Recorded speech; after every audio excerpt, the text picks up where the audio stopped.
Hello everyone, welcome back to the channel. Today we are going to study BHIC 104 Block 2nd Feudalism in Europe. Introduction 476 CE में western Roman empire के ख़त्म होने के बाद Europe में काफ़ी instability, अस्थिरता और इकोनॉमिक डिक्लाइन आ गया था। कोई एक स्ट्रॉन्ग सेंट्रल गवर्नमेंट नहीं बची थी। अलग अलग ग्रुप्स जैसे विकिंग्स, मैग्यार्स और मुस्लिम्स बार बार हमला कर रहे थे। इस डर और इंस्टेबिलिटी के माहौल में लोग प्रोटेक्शन ढूंढने लगे। इस वजह से एक नया सोशल, पॉलिटिकल और इकोनॉमिक सिस्टम बनाया जैसे फ्यूडलिज्म कहते हैं। ठीक है, meaning of feudalism. Feudalism 7th century से लेकर 14th सेंचुरी तक यूरोप में मेन सिस्टम था। इसके 3 मुख्य पिलर्स थे। फर्स्ट, लैंड ओनरशिप, सब कुछ ज़मीन के चारों तरफ घूमता था। पर्सनल लॉयल्टी, लोग एक दूसरे के प्रति वफादार रहने का वादा करते थे। मिलिट्री सर्विस, ज़मीन के बदले में लोग राजा या अपने ऊपर वाले लॉर्ड के लिए जंग लड़ते थे। ठीक है। Kings gave land to nobles, राजा पूरी ज़मीन का मालिक होता था, पर वो इसे संभालने के लिए नोबल्स मतलब अमीर लोग, लॉर्ड्स को दे देता था। Nobles provided military service to the king, ज़मीन के बदले में नोबल्स वादा करते थे कि वो राजा को ज़रूरत पड़ने पर सोल्जर्स और प्रोटेक्शन देंगे। Peasants worked on the land, खेती बाड़ी का सारा काम पीजेंट्स करते थे जो ज़मीन पर फसल उगाते थे। Everyone had duties and obligations toward one another, ये एक चेन की तरह था। राजा ने नोबल को ज़मीन दी, नोबल ने किसान को प्रोटेक्शन दी और किसान ने सबके लिए खाना उगाया। हर किसी की एक दूसरे के प्रति कोई ना कोई ड्यूटी फिक्स थी। ठीक है। फिर main features of feudalism. Land as the basis of power, ज़मीन ही ताकत का ज़रिया थी। फ्यूडलिज्म सिस्टम में ज़मीन सबसे कीमती चीज़ थी। आज के ज़माने में जैसा पैसा या बिजनेस इम्पॉर्टेंट होता है, उस वक्त वैसा नहीं था। सब कुछ ज़मीन पर ही निर्भर था। किसी किसान के पास कितनी वेल्थ है और समाज में उसकी क्या स्टेटस है, ये इस बात से तय होता था कि उसके पास ज़मीन कितनी है। जिसके पास जितनी ज़्यादा ज़मीन, वो उतना ही ज़्यादा अमीर और पावरफुल माना जाता था। नेक्स्ट है पर्सनल लॉयल्टी। इस सिस्टम में सारे रिश्ते किसी रिटन लॉ या कानून पर नहीं बल्कि पर्सनल लॉयल्टी पर टिके होते थे। जब एक बड़ा लॉर्ड किसी दूसरे इंसान को ज़मीन का टुकड़ा देता था, तो ज़मीन लेने वाला बदले में एक कसम खाता था, एक प्रॉमिस देता था। वो वादा करता था कि वो ज़मीन देने वाले की हमेशा सेवा करेगा और मुश्किल वक्त में या जंग के दौरान उसका सपोर्ट करेगा। ठीक है। नेक्स्ट क्या है? Decentralised government. उस ज़माने में कोई एक ऐसी मजबूत या सेंट्रल सरकार नहीं थी जो पूरे देश पर अकेले कंट्रोल रख सके। हर टेरिटरी के जो लोकल लॉर्ड्स या ज़मींदार होते थे, वही अपने एरिया के असली रूलर होते थे। वो अपने हिसाब से कानून बनाते थे और फैसले लेते थे। Military service. फ्यूडलिज्म सिस्टम पूरी तरह से फ़ौज और मिलिट्री सपोर्ट पर ही टिका हुआ था ताकि बाहरी हमलों से बचा जा सके। राजा के पास अपनी कोई बड़ी पर्सनल आर्मी नहीं होती थी, इसलिए जब भी राजा को जंग लड़नी होती थी तो ज़मीन के बदले नोबल्स को अपने सोल्जर्स राजा की मदद के लिए भेजने पड़ते थे। फिर हायरार्किकल सोसाइटी। समाज के एक पिरामिड की तरह अलग अलग क्लासेस में बटा हुआ था। हर क्लास के राइट्स और रिस्पॉन्सिबिलिटीज़ बिल्कुल अलग थी। टॉप पर बैठे लोगों के पास ज़्यादा पावर थी, जबकि सबसे नीचे वाले लोगों के पास सिर्फ जिम्मेदारियाँ थीं। ठीक है। तो स्ट्रक्चर ऑफ फ्यूडल सिस्टम, इसका मतलब है कि समाज में एक साफ ऊंच नीच का ऑर्डर था। उसमें सबसे ऊपर किंग होता था, उसके नीचे नोबल्स, फिर वॉरियर्स और सबसे नीचे पीजेंट्स होते थे। ठीक है। सबसे पहले आया किंग। राजा पूरे फ्यूडल सिस्टम या पिरामिड में सबसे ऊंचे मुकाम पर होता था। वो पूरे राज्य, पूरे किंगडम को नॉमिनल हेड और सारी ज़मीन का असली मालिक माना जाता था। फंक्शंस क्या थे उसके? ग्रांटेड लैंड टू नोबल्स, राजा अकेला पूरी ज़मीन पर खेतियाँ कंट्रोल नहीं कर सकता था, इसलिए वो अपनी ज़मीन बड़े बड़े टुकड़ों में नोबल्स को बांट देता था। लेट द किंगडम, वो पूरे राज्य के नेता होता था और बड़े पॉलिटिकल फैसले लेता था। प्रोटेक्टेड द कंट्री, अपने राज्य को बाहरी दुश्मनों और हमलों से बचाना उसकी सबसे बड़ी जिम्मेदारी थी। मेंटेन लॉ एंड ऑर्डर, राज्य के अंदर शांति बनाए रखना और कानून का पालन करवाना भी राज्य का ही काम था। ठीक है। However, many kings had limited actual power because local lords controlled large areas. इसका मतलब है कि देखने में तो राजा सबसे ऊपर था, पर असल में उसकी ताकत बहुत लिमिटेड थी। ऐसा इसलिए था क्योंकि लोकल लॉर्ड्स के पास बहुत बड़े बड़े लार्ज एरियाज होते थे और उन इलाकों के लोगों पर उन्हीं का डायरेक्ट कंट्रोल होता था। राजा को फौज और पैसे के लिए भी इन्हीं लॉर्ड्स पर डिपेंड रहना पड़ता था। ठीक है, नेक्स्ट क्या है, नोबल्स एंड लॉर्ड्स। राजा के ठीक नीचे ये बहुत ही ताकतवर नोबल्स होते थे। इनके पास सबसे ज़्यादा पॉलिटिकल और इकोनॉमिक पावर होती थी क्योंकि पूरे राज्य का ज़्यादातर हिस्सा इन्हीं के कब्जे में होता था। फंक्शंस, मैनेज लार्ज एस्टेट्स, राजा से मिली हुई बड़ी बड़ी ज़मीनों को ये खुद संभालते थे। कलेक्टेड टैक्सेस, ये टैक्सेस भी कलेक्ट करते थे। मेंटेन आर्मीज, राजा की मदद के लिए और अपनी ज़मीन की रक्षा के लिए ये अपनी पर्सनल फौज तैयार रखते थे। प्रोटेक्टेड पीजेंट्स, इनकी ज़मीन पर जो किसान काम करते थे उन्हें बाहरी हमलों से सुरक्षा देना इनकी जिम्मेदारी थी। ठीक है। नाइट्स कौन होते थे? योद्धा, सोल्जर्स होते थे। ठीक है। ये बहुत ही वेल ट्रेंड और ख़ास सोल्जर होते थे जो घोड़ों पर सवार होकर लड़ते थे। ड्यूटीज़ क्या थी इनकी? डिफेंड द लॉर्ड्स लैंड, जिस लॉर्ड ने उन्हें रखा है उसकी ज़मीन और उसके कैस्टल की हिफाजत करना इनका सबसे पहला काम था। फाइट इन वॉर्स, जब भी कोई जंग होती थी या लॉर्ड या राजा की तरफ से लड़ने जाते थे। ठीक है। मेंटेन सिक्योरिटी, अपने इलाके में कानून व्यवस्था बनाए रखना और सुरक्षा देना इनकी ड्यूटी थी। इन सभी कामों और वफादारी के बदले में नाइट्स को उनके लॉर्ड से ज़मीन का टुकड़ा या फिर अच्छी इनकम मिलती थी ताकि वो अपना और अपने घोड़ों का खर्चा चला सकें। ठीक है। नेक्स्ट क्या है? पीजेंट्स। पीजेंट्स कौन होते हैं? किसान। फ्यूडल सोसाइटी में पीजेंट सबसे आम लोग थे।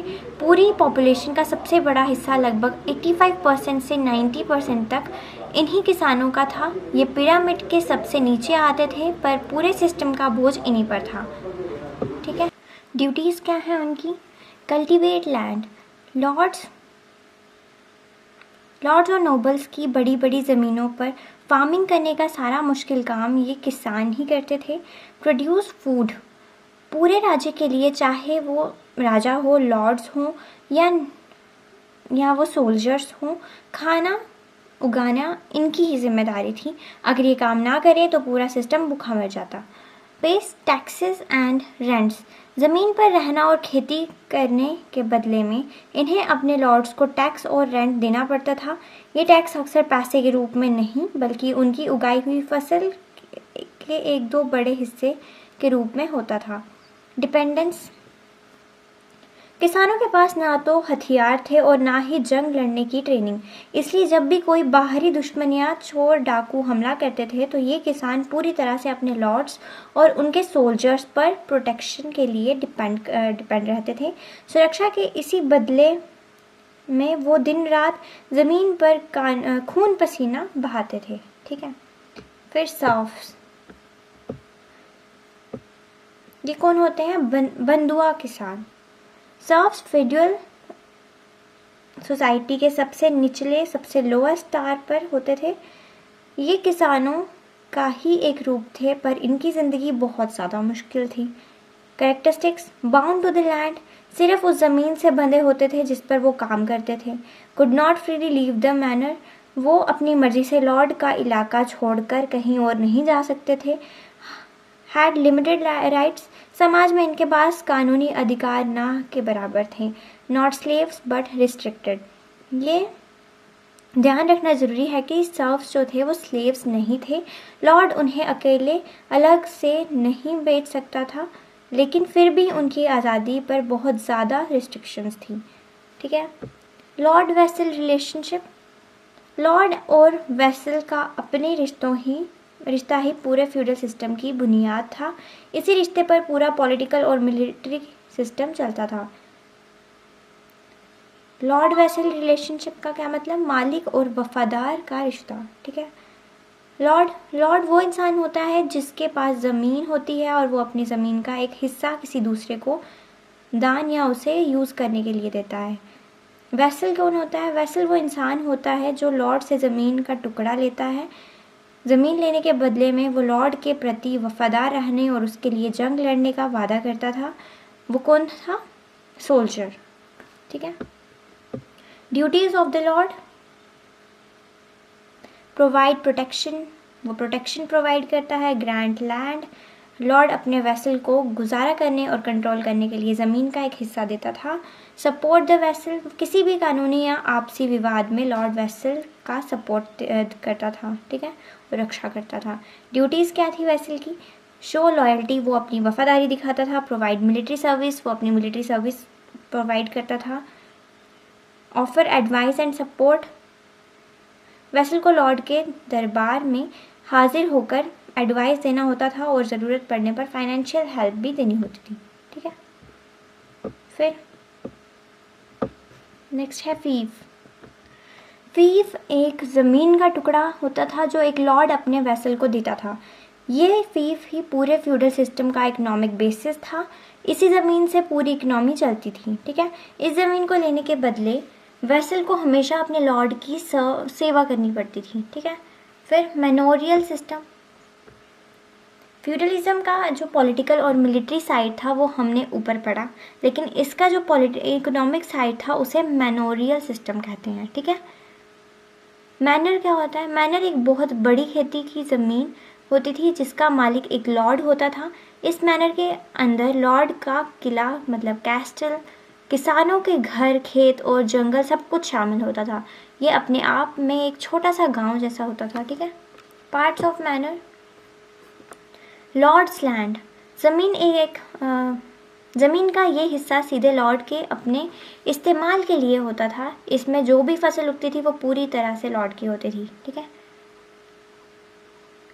यहाँ पे पीजेंट्स जो है वो काम तो करते थे लेकिन बिना पेमेंट के, कोई पेमेंट नहीं लेते थे वो उससे। ठीक है। पीजेंट्स होल्डिंग, ये ज़मीन के छोटे छोटे टुकड़े थे जो किसानों को दिए जाते थे ताकि वो उस पर अपने और अपने परिवार का गुजारे के लिए खाना और सब्जियां उगा सकें।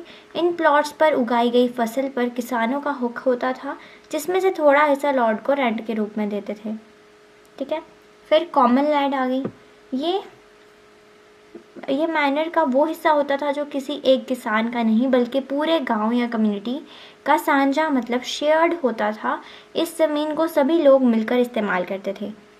ठीक है। यूजेस क्या थे इसके? ग्रेजिंग एनिमल्स, जानवरों को चराने के लिए। कलेक्टिंग फायरवुड, वहाँ से वो अपनी लकड़ियाँ इकट्ठा कर सकते थे। अदर कम्युनिटी एक्टिविटीज़, गाँव के बचे हुए छोटे मोटे काम या त्यौहार, पंचायत जैसी एक्टिविटीज़ भी वहाँ होती थी। ठीक है। Features of manorial system, self sufficiency, manor के अंदर ही ज़िंदगी जीने के लिए ज़रूरी लगभग सारी चीज़ें उगली या बना ली जाती थीं। खाना, कपड़े, लकड़ी यहाँ का काम और लोहे के औजार सब मैनर के अंदर ही किसान और ब्लैकस्मिथ्स खुद तैयार करते थे। ठीक है। मैंने लोगों को बाहर की दुनिया या किसी दूसरे शहर के मार्केट्स पर निर्भर नहीं रहने पड़ता था। ठीक है। फिर नेक्स्ट क्या है? Agriculture based economy. इस ज़मीन में खेती बाड़ी ही सबसे मुख्य काम या धंधा था। पूरे राज्य की कमाई और गुजारा इसी पर चलता था। ठीक है। फिर limited trade, early medieval period में दूर दूर के देशों ये शहरों के बीच ट्रेड बहुत कम था। इसका कारण क्या था? इसका कारण था हर जगह दुकान डाकुओं का दौर था। बहुत ख़राब रास्ते होते थे। लोग वही चीज़ें इस्तेमाल करते थे जो उनके पास बनती थी।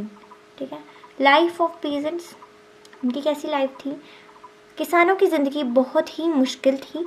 उन्हें पूरे साल बिना रुके खेतों में कड़ी मेहनत करनी पड़ती थी। एक्टिविटीज़ क्या करते थे?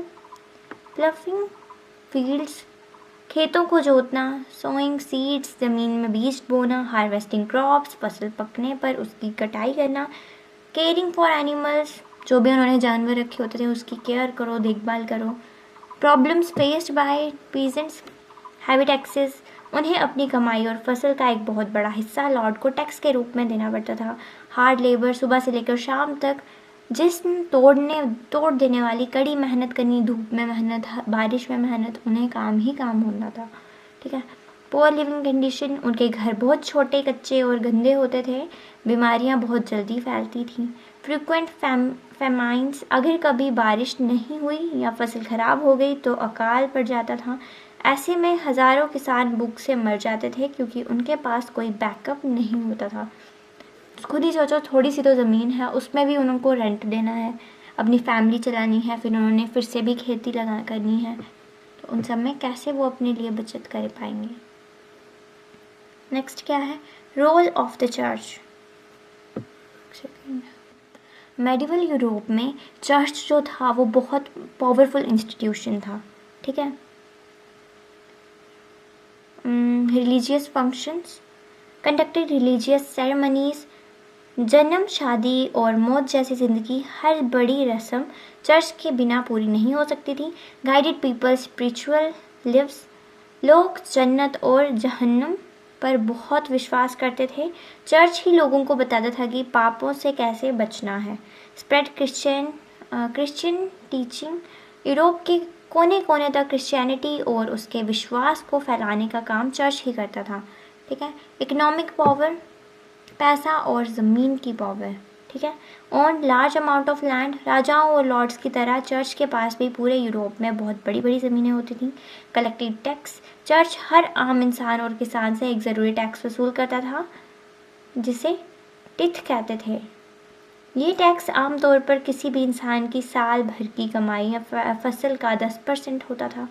ठीक है। फिर एजुकेशनल रोल, चर्चेज और मोनेस्ट्रीज ही ज्ञान और पुरानी किताबों को बचाने के लिए एक अकेला केंद्र था। मॉन्क्स कॉपीड मैन्युस्क्रिप्ट्स, मॉन्क्स दिन रात अपने हाथों से पुरानी ज़रूरी किताबों और मैन्युस्क्रिप्ट्स की कॉपीज़ लिखते थे क्योंकि उस वक्त प्रिंटिंग प्रेस तो थी नहीं।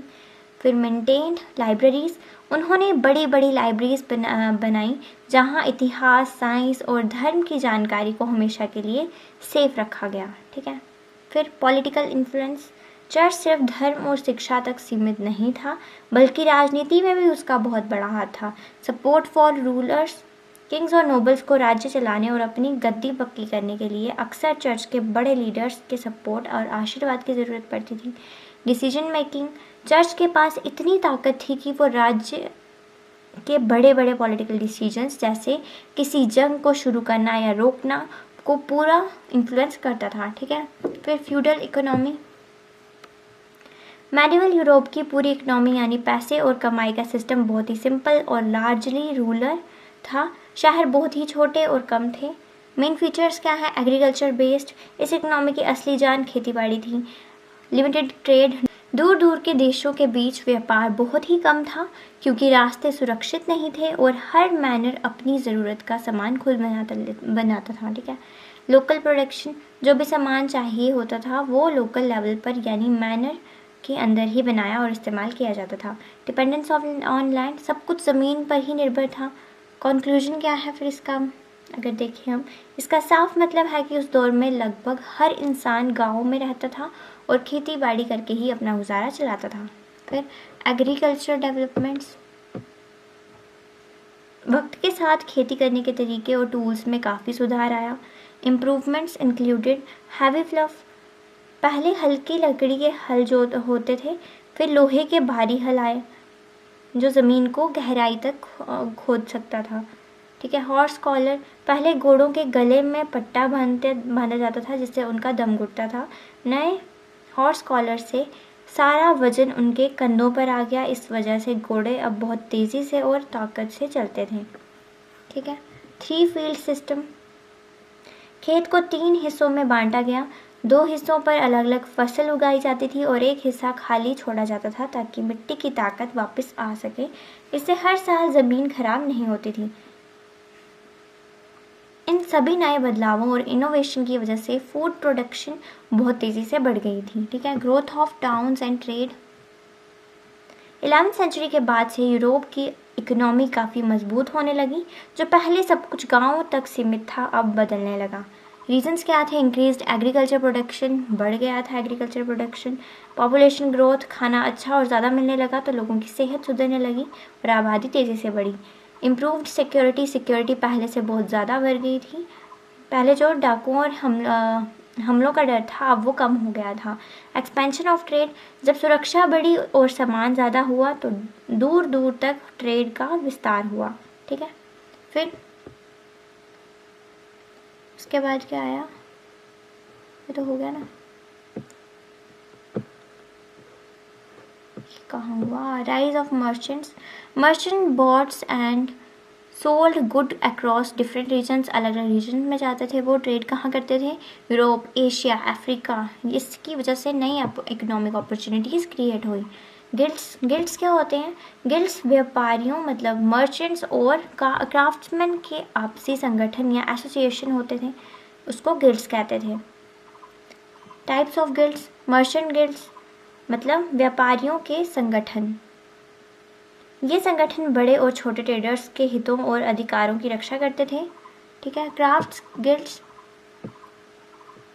ऊपर क्यों नहीं हो रहा? ये स्किल्ड वर्कर्स को एक साथ जोड़ते थे, जिससे अलग अलग कामों के लिए अलग गिल्ड्स होते थे, जैसे ब्लैक स्मिथ्स लोहे के काम करने वाले, वीवर्स कपड़े बुनने वाले, कारपेंटर्स लकड़ी का काम करने वाले। फंक्शंस ऑफ गिल्ड्स, काम क्या होता था इनका? Maintain equality standards. ये चेक करते थे कि जो भी सामान बन रहा है उसकी क्वालिटी अच्छी हो ताकि कस्टमर को धोखा ना दे सके।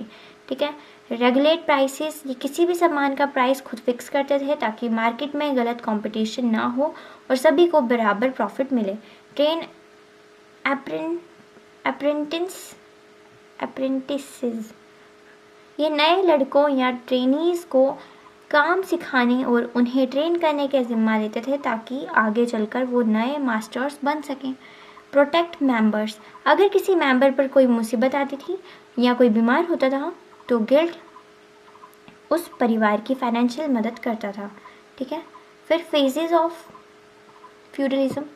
अर्ली फेज क्या था उसका? वीक किंग्स, इस दौर में राजाओं के पास ज़्यादातर नॉमिनल पावर थी। फ्रीक्वेंट इन्वेजन, बार बार बाहरी दुश्मनों के हमले हो रहे थे। लोकलाइज्ड पावर, क्योंकि राजा कमज़ोर थे इसलिए असली ताकत लोकल लेवल पर लॉर्ड्स और ज़मींदारों के हाथ में चली गई। ग्रोथ ऑफ मैनर्स, इसी दौर में बड़ी बड़ी खेती की ज़मीनों यानी मैनर्स का विकास शुरू हुआ। High feudalism 11th to 13th century. इस फ्यूडलिज्म के सुनहरा दौर था जहां ये सिस्टम पूरे यूरोप में सबसे ज़्यादा मजबूत और पक्का हो चुका था। इसके फीचर्स क्या हैं? Strong feudal relationships, lords, vassals और सोल्जर्स के आपसी रिश्ते और वफादारी बहुत पक्की और सिस्टमैटिक हो गई थी। एग्रीकल्चर ग्रोथ, नए टूल्स और फ्लफ्स की वजह से खेती में बहुत ज़्यादा सुधार आया और अनाज बढ़ा। ठीक है, एक्सपेंशन ऑफ ट्रेड, सुरक्षा बढ़ने से अलग अलग देशों और इलाकों के बीच व्यापार बहुत तेज़ी से फैला। डेवलपमेंट ऑफ टाउन्स, व्यापार के बढ़ने की वजह से नए नए शहर और मार्केट्स बनने शुरू हुए। यानी इस दौर में ये सिस्टम अपने सबसे ऊंचे मुकाम पर था। ठीक है, फिर लेट फ्यूडलिज्म। 14th सेंचुरी तक आते आते ये सिस्टम कमज़ोर होने लगा और इसमें दरार पड़ने लगी। इकोनॉमिक डिफ़िकल्टीज़, फसल ख़राब होने लगी और ख़राब मौसम की वजह से पैसे और खाने की बहुत कमी होने लगी। पीजेंट्स अनरेस्ट, किसानों पर टैक्स और काम का बोझ इतना बढ़ गया कि उन्होंने लॉर्ड्स के खिलाफ बगावत शुरू कर दी। ग्रोथ ऑफ ट्रेड, व्यापार लगातार बढ़ता रहा जिससे पैसा मार्केट में आया। अब लोग ज़मीन के बदले कैश में डील करने लगे। डिक्लाइन ऑफ फ्यूडल ऑब्लिगेशंस, लोग अब पुराने फ्यूडल वादों और फ़र्ज़ों को मानने से इनकार करने लगे। ठीक है, फिर decline of feudalism. 14th century तक आते आते फ्यूडलिज्म का असर पूरे यूरोप में ख़त्म होने का कगार पर आ गया था। ठीक है, growth of trade and commerce. जब व्यापार और कॉमर्स बढ़ा तो लोगों के पास कमाई के नए तरीके आए। किसान अब मैनर छोड़कर शहरों में काम ढूंढने लगे, जिससे लॉर्ड्स के ज़मीन और किसानों पर कंट्रोल पूरी तरह टूट गया। Trade and wealth. पहले दौलत सिर्फ ज़मीन होती थी तो जो फ्यूडल सिस्टम के अंदर आती थी, पर जब ट्रेड शुरू हुआ तो लोगों के पास बिना ज़मीन के भी पैसा आने लगा। इस नए पैसे की वजह से मर्चेंट्स धीरे धीरे बहुत ज़्यादा ताकतवर और इन्फ्लुएंशियल होते गए। Rise of towns. नए शहरों ने लोगों को जीने और कमाने के नए मौके दिए। किसान अब मैनर के बाहर नौकरी कर सकते थे। जब लोग शहरों में जाकर बसने लगे तो वो फ्यूडल लॉर्ड्स पर से पूरी तरह आज़ाद हो गए। अब उनकी लॉर्ड्स पर डिपेंडेंस खत्म हो गई थी। Strong monarchies. पहले राजा कमज़ोर था, पर अब उन्होंने धीरे धीरे अपनी अथॉरिटी को वापस मजबूत कर लिया। सेंट्रल गवर्नमेंट्स अब पहले से ज़्यादा पावरफुल हो गई। राजाओं ने अपनी सेना खुद रखनी शुरू कर दी, इसीलिए उन्हें अब लोकल फ्यूडल लॉर्ड्स पर निर्भर नहीं रहना पड़ता था। Black death. ब्लैक डेथ क्या है? ब्लैक डेथ एक बहुत ही खतरनाक बीमारी थी जिसने 14th सेंचुरी में यूरोप के मिलियंस लोगों को मार दिया। इस वजह से पूरी आबादी एकदम से कम हो गई। ठीक है, फिर इफ़ेक्ट्स क्या थे इसके? Labour shortage. जब बहुत सारे किसान और मज़दूर मर गए तो खेतों में काम करने के लिए लेबर की बहुत भारी कमी हो गई। Higher wages. कमज़ोर काम बचे थे, इसीलिए उनकी डिमांड बढ़ गई। अब बचे हुए किसानों ने लॉर्ड से काम करने के बदले ज़्यादा पैसे मांगना शुरू कर दिया। Decline of serfdom. मज़दूरों की कमी और उनकी बढ़ती ताकत की वजह से सर्फडॉम मतलब बंधुआ मजदूरी पूरी तरह टूट गई। किसानों ने अपनी मर्जी से काम करना शुरू किया, जिसने फ्यूडलिज्म का अंतिम खात्मा कर दिया। ठीक है, फिर इम्पोर्टेंस ऑफ फ्यूडलिज्म। जब रोमन एम्पायर टूट गया था और यूरोप में अफरा तफरी मची थी, तब फ्यूडलिज्म ने एक मुश्किल दौर में ऑर्डर और शांति बनाए रखने में मदद की थी। ठीक है, कंट्रीब्यूशन क्या थी उसकी? Provided protection. बाहरी हमलावरों से आम लोगों की जान और माल की रक्षा की। ऑर्गेनाइज सोसाइटी को एक सिस्टमैटिक ऑर्डर या हायरार्की में बांधा। Supported agriculture. मैनोरियल सिस्टम के जरिए खेती बाड़ी को बढ़ावा दिया, जिससे लोगों का पेट भरता रहा। Preserved local administration. जब कोई सेंट्रल गवर्नमेंट ही नहीं थी, तब लोकल लेवल पर कानून और फैसले लेने का काम चलाया रखा। ठीक है, फिर नेगेटिव साइड क्या थी इसकी? इस सिस्टम ने समाज में बहुत ज़्यादा भेदभाव पैदा कर दिया। अगर कोई किसान के घर पैदा हुआ तो वो हमेशा किसान ही रहता था, अपनी क्लास बदलना नामुमकिन था। ठीक है, कंक्लूजन क्या है? डोमिनेंस सिस्टम था। फ्यूडलिज्म मेडिवल यूरोप के सबसे मुख्य पॉलिटिकल, सोशल और इकोनॉमिक सिस्टम था। Core elements. ये पूरा system land ownership, military service और पर्सनल लॉयल्टी पर आधारित था। स्ट्रक्चर क्या था इसका? समाज अलग अलग वर्गों में बटा था, जैसे किंग्स, नोबल्स, नेट्स, फिर पीजेंट्स और सर्व्स, और मैनोरियल सिस्टम इसकी इकोनॉमी की बुनियाद था। वक्त के साथ साथ ट्रेड, नए टाउन्स, मजबूत राजाओं और सोशल चेंजेस ने इस सिस्टम को कमज़ोर कर दिया। मिडिल एजेस के ख़त्म होने तक फ्यूडलिज्म पूरी तरह गायब हो गया और यूरोप में नए इकोनॉमिक और पॉलिटिकल सिस्टम की शुरुआत हो गई। ठीक है, इसके इम्पोर्टेंट टॉपिक्स क्या हैं? ये सब जो भी हमने पढ़ लिया। ठीक है, now thank you for watching and stay tuned for the next video.